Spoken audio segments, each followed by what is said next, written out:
Greetings, Jugger fans, and welcome to the Mile High Open 2021. I'm your host, Sebastian Seabass Wolf, and I'm so excited to get into this quarterfinals match today. As a reminder, this is a timed 100 stone half game, different from the previous day where we were playing set play. We've had the Lights, Reapers, Oklahomies, Wolves, Ursae Majoris, Drenger, Spartans, and Rigger Tortoise all fighting it out for the coveted title of Mile High Open Champion. But the vast majority of those teams have been eliminated from contention. As it stands right now, the Phoenix Lights are going to be taking on the Desert Wolves up in the winner's bracket. Now, the loser of this game still has a chance at winning the championship. They will be knocked down to the lower bracket, and if they win there, they will move back up to face against whoever the winner is for the title of Mile High Champion. Now, for those of you who have never seen Jugger before or don't know the rules and regulations of the game, we're going to take a minute to go over the rules of Jugger so that you can follow along with the action today. Jugger is a competitive sport played between two teams. 4 enforcers armed with Pumphin and able to defend themselves, and 1 quick who has nothing and is the only player able to grab the ball in the center, known as the skull. After a countdown, the players enter the field and face off against each other in the center. The enforcers spar with their Pumphin while the quick fights for control of the skull. If a player is struck by a Pumphin, they drop for a set amount of time, temporarily taken out of the action. Using a variety of Pumphin from the spear-like slash or short and shield to the intimidating chain, an 8-foot ball on a rope, enforcers must work as a team to deal with their opponents while creating an opening for their quick to grab the skull. Once the quick sees an opening, they rush for the skull and then for the goal, placing the skull inside it and scoring a point for their team. Now with that out of the way, we can take a look at our 2 opponents today, the Desert Wolves and the Phoenix Lights. Both of these teams hail from Arizona, and they have been rivals for years, both of them often at the top of seeding and competing at the champion level. The Desert Wolves and the Phoenix Lights have some of the best players in North America, and they are not afraid to show it. Right now, the scoreboard stands at 0-0. You're going to see the Lights in a darker color with the Wolves wearing their red jerseys. And as we finish the count, both teams are going to rush in towards that skull there in the middle. You can see the Wolves on the left-hand side, the Lights on the right-hand side. A good chain throw to start us off for the Wolves. We can see Zano there on the sword and board trying to zone things off quick, getting chased down by Spencer on the Phoenix Lights. They're going to be eliminated, and it looks like that skull ice is going to put the Phoenix Lights back in possession. They're going to move down the field. Several enforcers there to try and cover them. Chain is going to be there, and they are going to walk it in.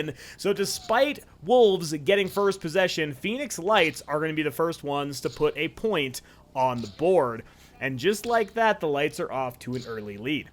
Now, this is our number 1 and number 2 seeded team facing off. These two teams had the best records heading out of our day 1, which was our seeding round robin, and it shows clearly in the competitiveness of their matchup today. Desert Wolves get an early elimination with that chain. Looks like they're going to try and get a second one, but it's not quite going to be good enough. Josh Hawk there from the Phoenix Lights is going to take them down and start getting pins. Their quick is free running. Desert Wolves are going to try and go for the wrestle, but they're not going to get there fast enough. Phoenix Lights put a second point on the board. The chain side of Desert Wolves doing a phenomenal job opening up every single play, but it hasn't quite been enough as the right-hand side of the Lights is continuously collapsing very well, taking down some fierce competition. Both teams moving on. Lights with a comfortable lead right now. 2 points. Inside chain shot. Going to go wide for the Wolves. Continuously reloading. Going to get 1 down. Going to go for Josh. Going to get a second down. And this time the Wolves are in a commanding position. They have themselves the skull. They're going to be forced to ice it away. Going to try and pick it up. And we have neutral skull possession. Bit of a fall there from the Desert Wolves chain. Going to get back up though and re-enter the action as several Phoenix Lights enforcers move out to get pins and reset themselves. They are in a good position. They have multiple pins all clustered down together, and their quick is making a run for it. Can the chain get the shot in time? I don't think they made it. Looks like that'll be a beautiful dodge on the side of the Lights. They will put up the score, and 3-0.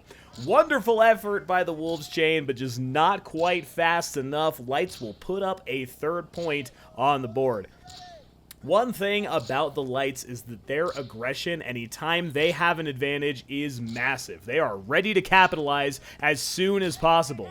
This time around, the right-hand side is going to collapse, but there's a bit of a flank on the side of the Wolves. Several Enforcers still up, and they're going to move to pin on multiple sides. Quick goes for the skull, but is going to get knocked down, and it looks like they're going to hold that second pin. They're going to give the skull right over to their Quick, and the Desert Wolves will put it away. There it is. 3-1. Wolves finally put themselves up on the board.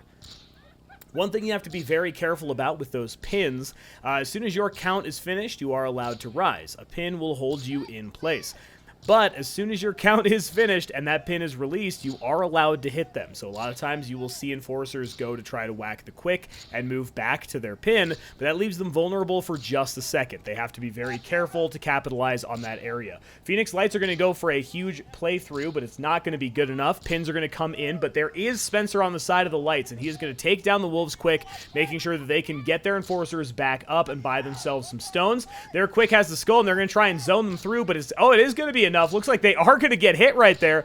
Lights are able to keep their Quick up. That was a very close play, but Lights will put another one up, and 4-1 is the score. Very dominating performance from the Lights so far. That was a very, very close play save there by the side of the Lights. Lights honestly playing a very aggressive game so far. They're doing a great job of winning their 1v1s. You can see them collapsing and immediately using that to capitalize on the play. Once again, you can see the Desert Wolves Quick is down. Multiple Enforcers are moving in. Duels happening all across the center. We have a giant cluster of plays, and it looks like with that whistle being blown, I do believe we are at halftime. And so we will see the half roll over with Phoenix Lights at 4 and Desert Wolves at 1. Lights so far, very, very strong lead over the Wolves. We're going to need to see a little bit more aggression out of the Wolves. We're going to need to see them winning their 1v1s if they have any hope of taking the game here and continuing in the winner's bracket. Now again, whoever loses here today will be knocked down and still has an opportunity to move back up into the finals to face off against the winner. We can see again crashing here on the side. Attempted chain dodge by the Wolves Quick, but it's not going to be enough. Beautiful chain play by the Lights, and they are going to move in and start grabbing pins. You can see Hawk there trying to grab a double pin, make sure that both of the Enforcer and the Quick are completely neutralized, but excellent play by the Wolves to stop it.